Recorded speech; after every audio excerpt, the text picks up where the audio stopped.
കണ്ണൂരിൽ നഴ്സ് സമരം നടക്കുന്ന ആശുപത്രികളിൽ നിലവിൽ ജോലി ചെയ്യുന്നത് നഴ്സിംഗ് കോഴ്സ് പഠിക്കാത്തവരാണ്. പലർക്കും Kerala nurses and midwives council നൽകുന്ന ANM രജിസ്ട്രേഷൻ പോലും ഇല്ല എന്ന് DMO നടത്തിയ പരിശോധനയിൽ കണ്ടെത്തി. കണ്ണൂരിലെ 6 സ്വകാര്യ ആശുപത്രികളിലെ 300ഓളം നഴ്സുമാർ കഴിഞ്ഞ 60 ദിവസമായി സമരത്തിലാണ്. ഫാത്തിമ ഹോസ്പിറ്റലിൽ ക്വാളിഫൈഡ് നഴ്സും നഴ്സിംഗ് അസിസ്റ്റന്റും ചെയ്യുന്നത് ഒരേ ഡ്യൂട്ടി തന്നെയാണ്. ധനലക്ഷ്മി ഹോസ്പിറ്റലിൽ 132 ക്വാളിഫൈഡ് നഴ്സുമാർ ഉള്ളതിൽ 105 പേരും സമരത്തിലാണ്. കൊയിലി ആശുപത്രിയിൽ പരിശോധന നടത്താൻ അനുമതി നൽകിയില്ല എന്ന് പരിശോധനാ റിപ്പോർട്ടിൽ തന്നെ പറയുന്നുണ്ട്. ഈ ആശുപത്രിയിലെ ദൃശ്യങ്ങളും DMO കളക്ടർക്ക് നൽകിയ റിപ്പോർട്ടും ബിഗ് TVക്ക് ലഭിച്ചിട്ടുണ്ട്. ലിനറ്റ് വർഗീസ് കണ്ണൂരിൽ നിന്ന് കൂടുതൽ വിവരങ്ങൾ നൽകും. ആ ദൃശ്യങ്ങളാണ് പ്രേക്ഷകർ കാണുന്നത്. ലിനറ്റ്, അപ്പോൾ ഒരു കാര്യം വ്യക്തമാണ്, സമരം നടത്തുന്ന നഴ്സുമാർ ഒരു ഭാഗത്ത്, യാതൊരു തരത്തിലും യോഗ്യതയില്ലാത്ത കുറേ ആളുകളെ വെച്ച് ആശുപത്രി തുടർന്ന് നടത്തിക്കൊണ്ട് പോവുകയാണ് ഈ മാനേജ്മെന്റുകൾ, അല്ലേ?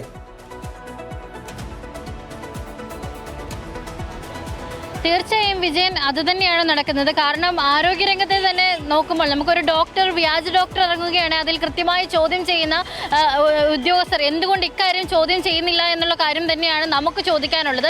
കാരണം വ്യാജന്മാരിറങ്ങുന്ന ഈ കാലഘട്ടത്തിൽ കൃത്യമായി ചോദ്യം ചെയ്യപ്പെടുന്നു, പിടിക്കപ്പെടുന്ന ഒരു സാഹചര്യം ഉണ്ടാകുന്നു. എന്നാൽ രജിസ്റ്റേർഡ് നഴ്സുമാർ ചെയ്യേണ്ട കാര്യങ്ങൾ മറ്റ് ആളുകൾ, അതായത് രജിസ്റ്റേർഡ് നഴ്സുമാരല്ലാത്തവർ അല്ലെങ്കിൽ കൃത്യമായ മെഡിക്കൽ കോഴ്സുകൾ പോലും, അതായത് നഴ്സിംഗ് കോഴ്സുകൾ പോലും പഠിക്കാത്തവർ ചെയ്യുന്നുള്ള കാര്യമാണ് ഇപ്പോൾ DMO കളക്ടർക്ക് നൽകിയ റിപ്പോർട്ടിൽ പറയുന്നത്. അതായത് യൂണിഫോം ഒരേപോലെ തന്നെ, ചെയ്യുന്ന ജോലിയും ഒരേപോലെ തന്നെ. ഇവിടെ രജിസ്റ്റേർഡ് നഴ്സുമാർ ഇവിടെ 60 ദിവസമായി സമരം നടത്തുമ്പോഴാണ് ഇത്തരത്തിലുള്ള ഒരു കാര്യം ഇവിടെ നടക്കുന്നത്. 6 സ്വകാര്യ ആശുപത്രിയിലെ നഴ്സുമാരാണ് ഇത്തരത്തിൽ സമരം നടത്തിക്കൊണ്ടിരിക്കുന്നത്. 300ഓളം വരുന്ന നഴ്സുമാർ ഈ 2 മാസമായി സമരം നടത്തിയിട്ടും ഇവർക്ക് നേരെ ഇതുവരെ ആരും കണ്ണു തുറന്നിട്ടില്ല എന്നുള്ള കാര്യമാണ് വ്യക്തമാകുന്നത്.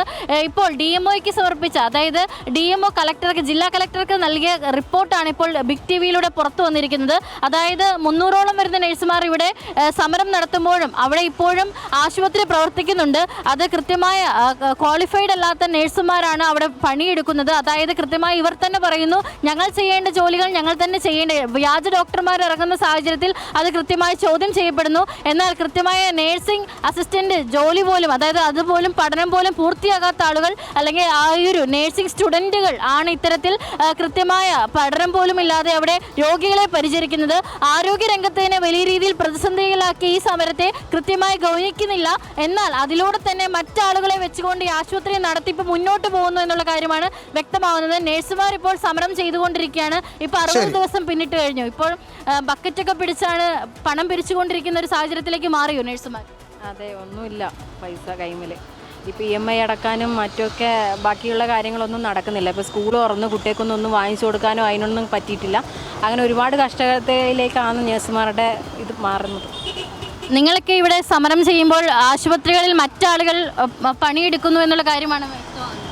അതെ, നമ്മളെന്ന് വെച്ച് കഴിഞ്ഞാൽ ഇപ്പോൾ നഴ്സുമാരുടെ ജീവിത ഇത് മാത്രമല്ല, ഈ പന്തലിനായാലും ഓരോ ഹോസ്പിറ്റലിൽ പന്തലിട്ടിട്ടുണ്ട്. പിന്നെ അതുപോലെ കസേര, അങ്ങനെയുള്ളതിനൊക്കെ വാടക വേണം.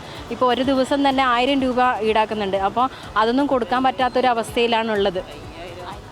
ഇതിനകത്ത് നമ്മൾ എടുത്തു പറയേണ്ട കാര്യം, ഇപ്പോൾ ഇവരുടെ അവസ്ഥ കൂടിയാണ്. 60 ദിവസമായി ഇത്തരത്തിൽ സമരം നടത്തുന്നു. ആശുപത്രികളുടെ മുൻപിലായിരുന്നു ഈ സമരം. പിന്നീട് ഇത് രാപ്പകൽ സമരമാക്കി കണ്ണൂർ കളക്ടറേറ്റിന് മുൻപിലേക്ക് എത്തിയിരിക്കുകയാണ്. ഇതിൽ 10 വർഷവും 12 വർഷവും. ഒരു കാര്യം വ്യക്തമാണ്, അവിടുത്തെ സാഹചര്യം സങ്കീർണമാണ്. ഈ ആശുപത്രിയിൽ നഴ്സുമാരില്ലെങ്കിൽ യോഗ്യതയില്ലാത്തവരെ വെച്ച് ആശുപത്രികൾ അത് മാനേജ് ചെയ്യുന്നു എന്ന് പറയുന്നത് അങ്ങേയറ്റം ഗുരുതര സാഹചര്യമാണ്. ആരോഗ്യവകുപ്പൊക്കെ അടിയന്തരമായി ഇടപെടേണ്ടതാണ്. രോഗികളുടെ ജീവൻ വെച്ചുള്ള ഒരുതരം ചൂതുകളിയാണ് അവിടെ നടക്കുന്നത്. അത് അനുവദിച്ചുകൂടാ. ആരോഗ്യവകുപ്പ് അടിയന്തരമായി ഇടപെടേണ്ടതുണ്ട്. ഒരു പ്രധാനപ്പെട്ട വിവരം കൂടി ഇപ്പോൾ വരുന്നുണ്ട്. അത് ആഭ്യന്തരമന്ത്രി രമേശ് ചെന്നിത്തല പറയുന്ന ഒരു പ്രധാന കാര്യമാണ്. കേരളത്തിൽ ലഹരി ലഭ്യത കുറഞ്ഞപ്പോൾ വീര്യം കൂടിയ മരുന്ന് ഉപയോഗിച്ച് ലഹരി കണ്ടെത്തുന്നു എന്ന് പറയുന്നത് ആഭ്യന്തരമന്ത്രിയാണ്. ക്യാൻസറിനുള്ള മരുന്നുകൾ വ്യാപകമായി ഇങ്ങനെ ഉപയോഗിക്കുന്നു.